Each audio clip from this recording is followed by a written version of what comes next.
Welcome back. देखिए हम लोग एक अच्छा क्वेश्चन देखेंगे लीनियर ट्रांसफॉर्मेशन का, जो कि CSIR 2012 में आया था। ठीक है, तो ये जो है CSIR का क्वेश्चन है, आपका 2012 में आया हुआ। ठीक है, तो देखिए यहाँ पे जो है जो क्वेश्चन दे रखा है उसमें दो मैपिंग है, S और T गिवन है आपको। ठीक है, और T और S के बारे में बोलता है कि ये आइडेंटिटी मैपिंग है, ये कंपोजिट फंक्शन। ठीक है, ऑन R क्यूब। तो ये चारों में से कौन सा ऑप्शन जो है वो आपका करेक्ट होगा। ठीक है, तो देखिए यहाँ पे पहले मैं ये बता दूं कि जो TOS आइडेंटिटी मैपिंग है, इससे हम लोग शायद SOT का कोई ख़ास जो है यहाँ से हम लोग इम्प्लाइज नहीं कर पाएंगे। फिर भी अगर TOS आपको जानना है कि TOS अगर आइडेंटिटी मैप है तो इससे आपको क्या क्या पता चलता है। तो यहाँ से ये देखिए, ये है कि आइडेंटिटी मैपिंग का मतलब ये होता है कि TOS पहले देखिए कहाँ से कहाँ मैप करेगा। तो हम लोग जब देखेंगे TOS के बारे में तो ये एग्जिस्ट करता है ना, बिकॉज जो R का जो कोड डोमेन है वो T के डोमेन के इक्वल है। ठीक है, तो ये एग्जिस्ट करता है, और कहाँ से कहाँ एग्जिस्ट करेगा, R क्यूब से R क्यूब एग्जिस्ट करेगा। ठीक है, और ये जो है आपका एक आइडेंटिटी मैप है। इसका मतलब ये है कि कोई भी हम XYZ 3 एलिमेंट लेंगे, ठीक है, R क्यूब में, तो ये किसको मैप करेगा, ये XYZ को ही मैप करेगा। ठीक है, आइडेंटिटी मैप का मतलब क्या होता है, TX इक्वल टू अगर X है तो T क्या है आपका आइडेंटिटी मैप कहलाता है। ठीक है, ये याद रखिएगा। हाँ, तो अब देखिए यहाँ से आप चाहें तो चूँकि ये XYZ है, ठीक है, तो with respect to standard basis हम लोग ये देखेंगे कि ये एक्चुअली क्या होता है। ये होता है आपका X, आप लिखिएगा 1 into x plus 0 into y plus 0 into z. ठीक है, y को आप लिखिएगा क्या 0x plus Y plus 0 Z. ठीक है, और जेड को क्या लिखेंगे, जेड को लिखेंगे 0x 0y और जेड। ठीक है, 0x 0y और प्लस जेड। ठीक है, तो अगर आप इसका मैट्रिक्स फॉर्म कीजिएगा तो आइडेंटिटी मैप का मैट्रिक्स आइडेंटिटी मैट्रिक्स ही आ जाएगा। इसको आप देखिएगा रो वाइज लिखिएगा 1 0 0, इसको आप लिखिएगा फिर सेकंड वाले को तो 0 1 0, और थर्ड वाले को लिखिएगा तो 0 0 1। तो ये जो कोएफिशिएंट मैट्रिक्स आया है ये डेफिनेटली क्या है, I3 है, एक आइडेंटिटी मैट्रिक्स है ऑन R क्यूब। ठीक है, तो ये देखिए, अब ये आप देखने ही से आपको लगेगा कि इसका जो रैंक होता है वो क्या होगा, वो मैक्सिमम होगा। ठीक है, यानी क्या होगा, यानी आपका 3 होगा, तो ये आपका 1 1 होगा, चूँकि T आपका क्या है, नॉन सिंगुलर है। ठीक है, तो ये 1 1 होगा, 1 1 होगा, और चूँकि इसका डोमेन और को डोमेन इक्वल है तो ये ऑन टू भी होगा। ठीक है, तो ये क्या होता है, ये आपका इन्वर्टिबल होता है। ये सारा प्रॉपर्टी आप याद रखिए, ये किसके लिए है, ये है आइडेंटिटी मैपिंग के लिए। ठीक है, बट यहाँ पर SOT को अगर हम लोग देखें तो SOT को हम लोग TOS से कोई ख़ास हेल्प नहीं मिलेगा, ये आप सिंपली काम कर लीजिए। ठीक है, देखिए हम लोग एक जो प्रोपोजिशन पढ़े थे तो वो प्रोपोजिशन आप यूज़ करेंगे तो आपका काम हो जाएगा। ठीक है, कौन सा प्रोपोजिशन था मैं आपको वो दिखा देता हूँ।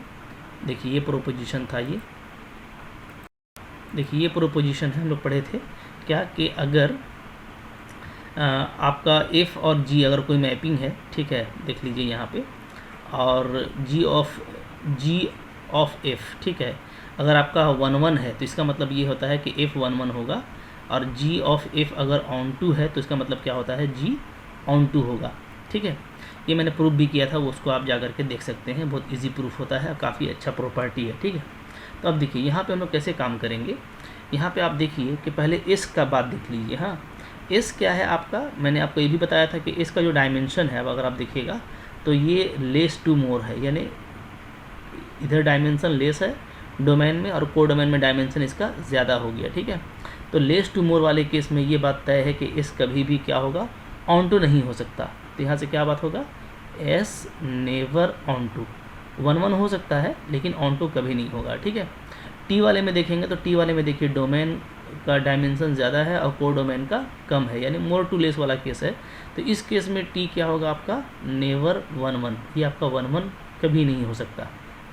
ठीक है, तो अब देखिए अगर SOT की मैं बात करूं, और हम लोग यहाँ पे ऑप्शन एलिमिनेशन से काम करेंगे। ठीक है, अगर SOT मेरा जो है, अगर मैं इसको मान लूँ 1 1, ठीक है, अगर मैं इसको 1 1 मान लूँ तो प्रोपोजिशन से क्या आ जाएगा, प्रोपोजिशन से ये आ जाएगा कि आपका T क्या होगा, 1 1 होगा, जबकि T आपका कभी भी 1 1 नहीं हो सकता, तो इसलिए ये ऑप्शन आपका रॉन्ग हो गया। ठीक है, अगर मैं SOT को ऑन टू मान लूँ, ठीक है, तो यहाँ से ये आ जाएगा कि एस आपका ऑन टू होना चाहिए, लेकिन हम लोग ये देख रहे हैं कि एस कभी भी ऑन टू नहीं हो सकता, यानी ये भी ऑप्शन आपका गलत हो गया। ठीक है, अब देखिए जाहिर सी बात है कि अगर हम पहला ऑप्शन का बात करें तो एस अगर आइडेंटिटी मैप होगा तो एस क्या होगा, तो एस आपका इन्वर्टिबल होगा अगर आइडेंटिटी होगा तो।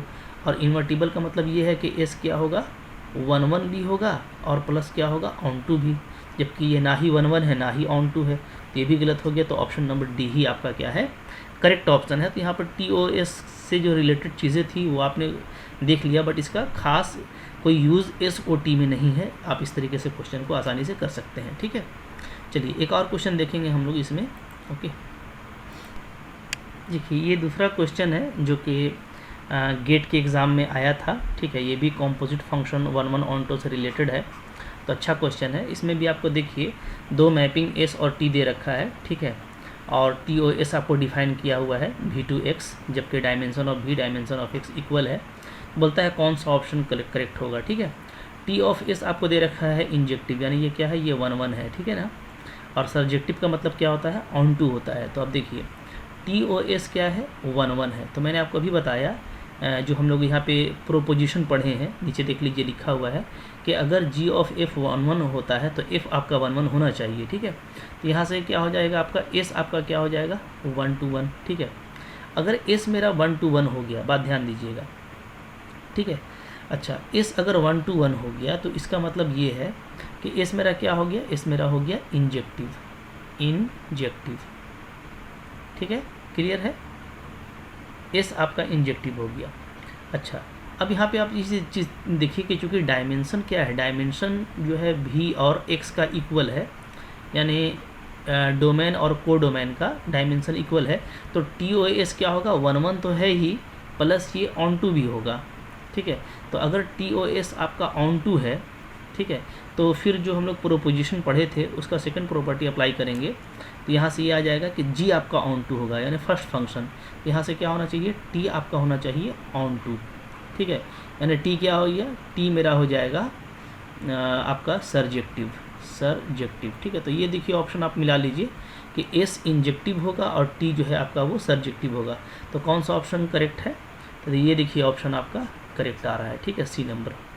देखिए बहुत सिंपल बनता है, इस तरीके से आप बनाएंगे तो आपको कोई दिक्कत नहीं होगी और काफ़ी इजीली आप क्वेश्चन कर पाएंगे। ठीक है, आई होप आपको ये अच्छा लगा सॉल्यूशन। ठीक है, तो इस तरह के सॉल्यूशन को देखने के लिए लाइक ज़रूर किया कीजिए। डेफिनेटली अगर आप चैनल पर नए हैं तो सब्सक्राइब कर लीजिए, क्योंकि आपको डेली बेसिस पे मैं इस तरह के अच्छे क्वेश्चंस देता रहता हूँ। जब तक आप पढ़ते रहेंगे मैं आपको पढ़ाता रहूँगा। ठीक है, थैंक यू वेरी मच।